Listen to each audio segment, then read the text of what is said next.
No, said Jackson with a shy little smile. I'm sorry. I won't play hide and seek. It was Christmas Eve, and there were 14 of us in the house. We had had a good dinner, and we were all in the mood for fun and games. All, that is, except Jackson. When somebody suggested hide and seek, there were loud shouts of agreement. Jackson's refusal was the only one. It was not like Jackson to refuse to play a game. Aren't you feeling well? Someone asked. I'm perfectly all right, thank you, he said. But, he added, with a smile that softened his refusal, but did not change it, I'm still not playing hide and seek. Why not? Someone asked. He hesitated for a moment before replying. I sometimes go and stay at a house where a girl was killed. She was playing hide and seek in the dark. She didn't know the house very well.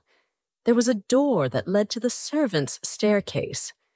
When she was chased, she thought the door led to a bedroom. She opened the door and jumped, and landed at the bottom of the stairs. She broke her neck, of course. We all looked serious. Mrs. Fernley said, How terrible! And were you there when it happened?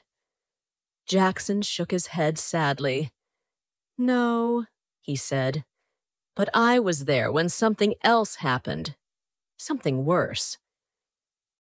What could be worse than that? This was, said Jackson. He hesitated for a moment. Then he said, I wonder if any of you have ever played a game called Smee. It's much better than hide and seek. The name comes from It's Me, of course. Perhaps you'd like to play it instead of hide and seek. Let me tell you the rules of the game. Every player is given a sheet of paper. All the sheets except one are blank. On the last sheet of paper is written Smee. Nobody knows who Smee is except Smee himself, or herself. You turn out the lights, and Smee goes quietly out of the room and hides. After a time, the others go off to search for Smee, but of course they don't know who they are looking for. When one player meets another, he challenges him by saying, Smee. The other player answers, Smee, and they continue searching. But the real Smee doesn't answer when someone challenges. The second player stays quietly beside him. Presently, they will be discovered by a third player. He will challenge and receive no answer, and he will join the first two. This goes on until all the players are in the same place. The last one to find Smee has to pay a forfeit. It's a good, noisy, amusing game. In a big house, it often takes a long time for everyone to find Smee. Perhaps you'd like to try. I'll happily pay my forfeit and sit here by the fire while you play. It sounds a good game, I remarked. Have you played it too, Jackson? Yes, he answered. I played it in the house that I was telling you about. And she was there? The girl who broke? No, said someone else. He told us he wasn't there when she broke her neck. Jackson thought for a moment. I don't know if she was there or not. I'm afraid she was. I know that there were 13 of us playing the game, and there were only 12 people in the house, and I didn't know the dead girl's name. When I heard that whispered name in the dark, it didn't worry me. But I tell you, I'm never going to play that kind of game again. It made me quite nervous for a long time. I prefer to pay my forfeit at once. We all stared at him. His words did not make sense at all. Tim Voos was the kindest man in the world. He smiled at us all. This sounds like an interesting story, he said. Come on, Jackson. You can tell it to us instead of paying a forfeit. Very well, said Jackson. And here is his story.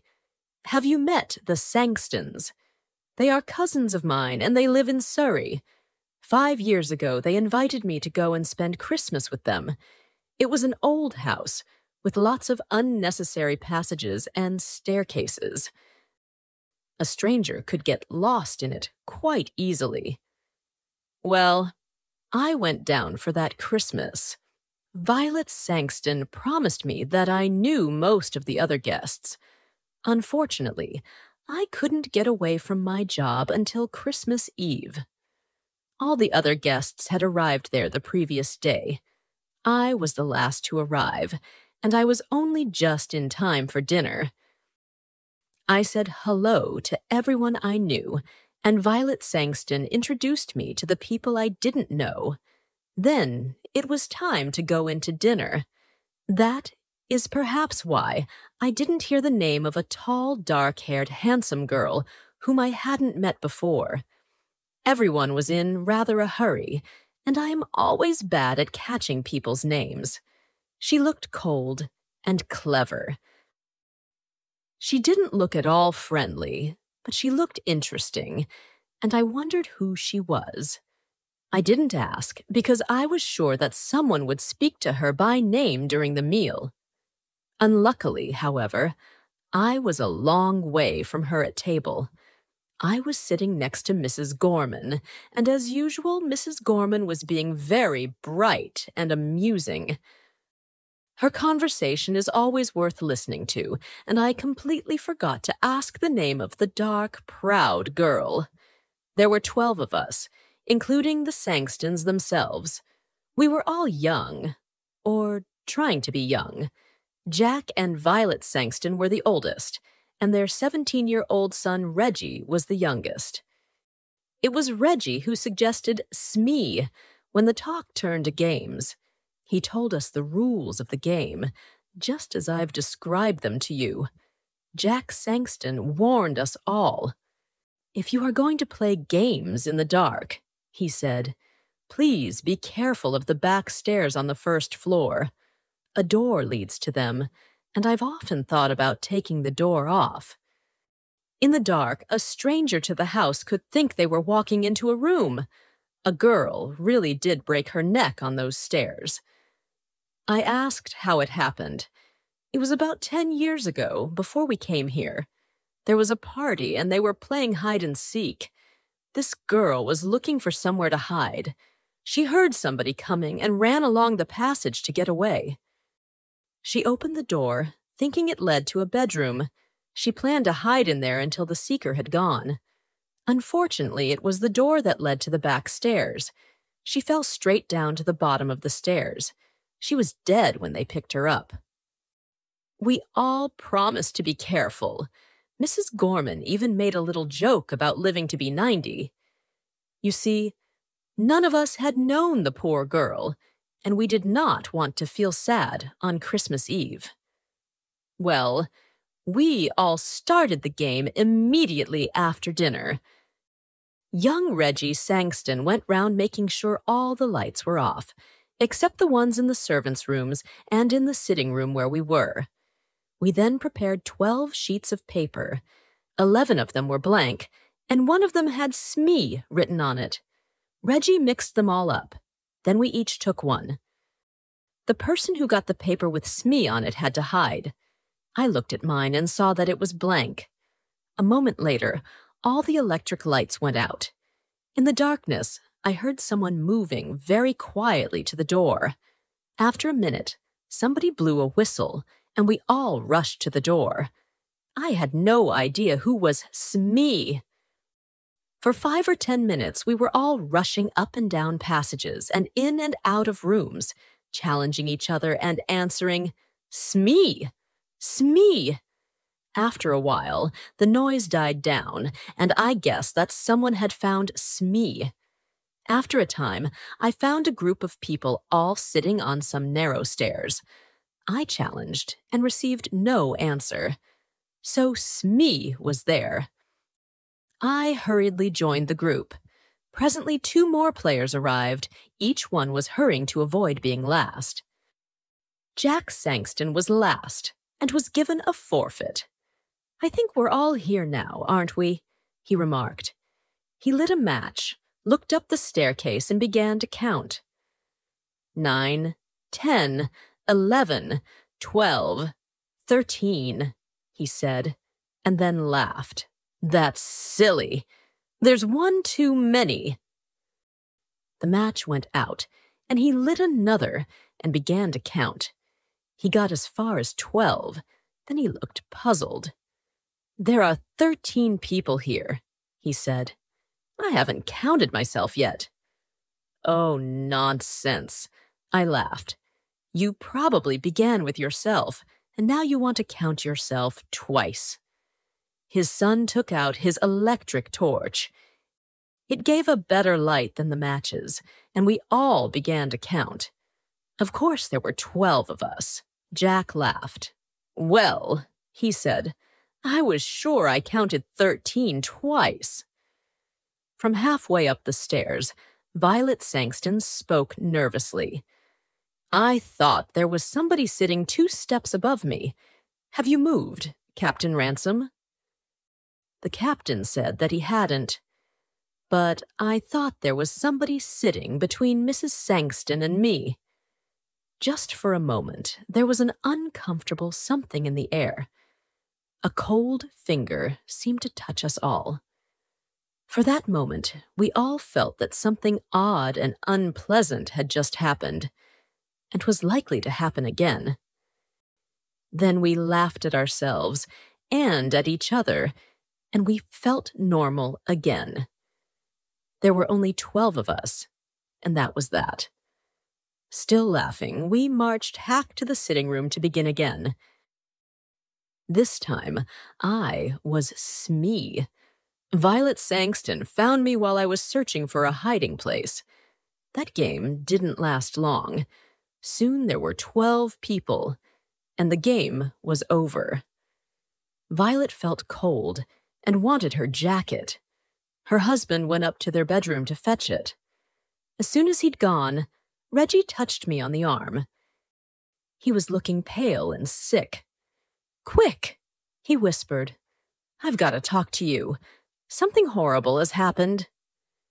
We went into the breakfast room. "What's the matter?" I asked. "I don't know. You were Smee last time, weren't you?" Well, of course I didn't know who Smee was. While Mother and the others ran to the west side of the house and found you, I went east. There's a deep clothes cupboard in my bedroom. It looked like a good hiding place. I thought that perhaps Smee might be there. I opened the door in the dark and touched somebody's hand. "Smee," I whispered. There was no answer. I thought I'd found Smee. Well, I don't understand it, but I suddenly had a strange, cold feeling. I can't describe it, but I felt that something was wrong. So I turned on my electric torch, and there was nobody there. Now, I am sure I touched a hand, and nobody could get out of the cupboard, because I was standing in the doorway. What do you think? "You imagined that you touched a hand," I said. He gave a short laugh. "I knew you would say that," he said. "Of course I imagined it. That's the only explanation, isn't it?" I agreed with him. I could see that he still felt shaken. Together we returned to the sitting room for another game of Smee. The others were all ready and waiting to start again. Perhaps it was my imagination, although I'm almost sure that it was not. But I had a feeling that nobody was really enjoying the game anymore. But everyone was too polite to mention it. All the same, I had the feeling that something was wrong. All the fun had gone out of the game. Something deep inside me was trying to warn me. "Take care," it whispered. "Take care." There was some unnatural, unhealthy influence at work in the house. Why did I have this feeling? Because Jack Sangston had counted 13 people instead of 12. Because his son imagined he had touched someone's hand in an empty cupboard. I tried to laugh at myself, but I did not succeed. Well, we started again. While we were all chasing the unknown Smee, we were all as noisy as ever. But it seemed to me that most of us were just acting. We were no longer enjoying the game. At first, I stayed with the others, but for several minutes no Smee was found. I left the main group and started searching on the first floor at the west side of the house. And there, while I was feeling my way along, I bumped into a pair of human knees. I put out my hand and touched a soft, heavy curtain. Then I knew where I was. There were tall, deep windows with window seats at the end of the passage. The curtains reached to the ground. Somebody was sitting in a corner of one of the window seats, behind a curtain. Aha! I thought. I've caught Smee! So I pulled the curtain to one side and touched a woman's arm. It was a dark, moonless night outside. I couldn't see the woman sitting in the corner of the window seat. Smee, I whispered. There was no answer. When Smee is challenged, he or she does not answer. So I sat down beside her to wait for the others. Then I whispered, "What's your name?" And out of the darkness beside me, the whisper came, "Brenda Ford." I did not know the name, but I guessed at once who she was. I knew every girl in the house by name except one, and that was the tall, pale, dark girl. So here she was, sitting beside me on the window seat, shut in between a heavy curtain and a window. I was beginning to enjoy the game. I wondered if she was enjoying it too. I whispered one or two rather ordinary questions to her, and received no answer. Smee is a game of silence. It is a rule of the game that Smee and the person or persons who have found Smee have to keep quiet. This, of course, makes it harder for the others to find them. But there was nobody else about. I wondered, therefore, why she was insisting on silence. I spoke again and got no answer. I began to feel a little annoyed. Perhaps she is one of those cold, clever girls who have a poor opinion of all men, I thought. She doesn't like me, and she is using the rules of the game as an excuse for not speaking. Well, if she doesn't like sitting here with me, I certainly don't want to sit with her. I turned away from her. I hope someone finds us soon, I thought. As I sat there, I realized that I disliked sitting beside this girl very much indeed. That was strange. The girl I had seen at dinner had seemed likable in a cold kind of way. I noticed her and wanted to know more about her, but now I felt really uncomfortable beside her. The feeling of something wrong, something unnatural, was growing. I remembered touching her arm, and I trembled with horror. I wanted to jump up and run away. I prayed that someone else would come along soon. Just then, I heard light footsteps in the passage. Somebody on the other side of the curtain brushed against my knees. The curtain moved to one side, and a woman's hand touched my shoulder. "Smee?" whispered a voice that I recognized at once. It was Mrs. Gorman. Of course she received no answer. She came and sat down beside me, and at once I felt very much better.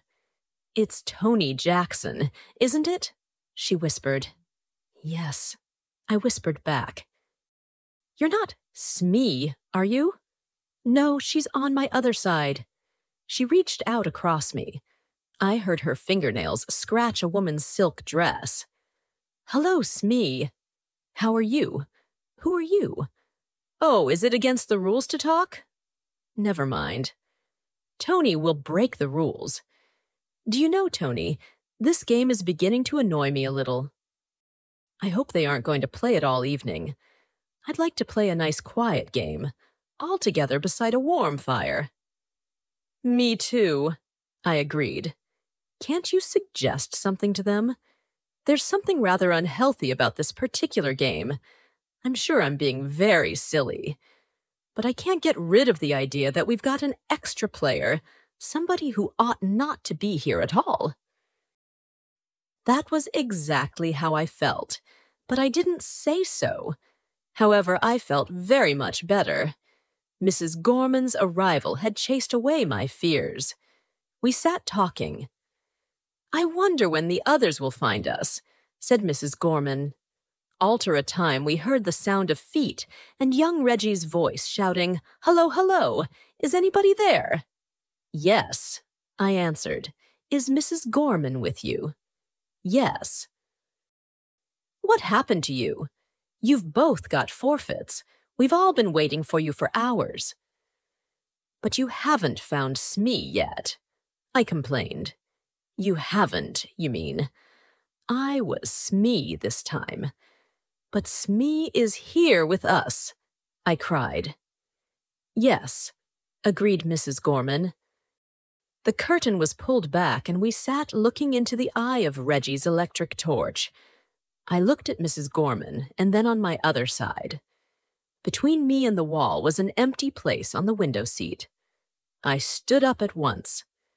Then I sat down again. I was feeling very sick, and the world seemed to be going round and round. "There was somebody there," I insisted, "because I touched her."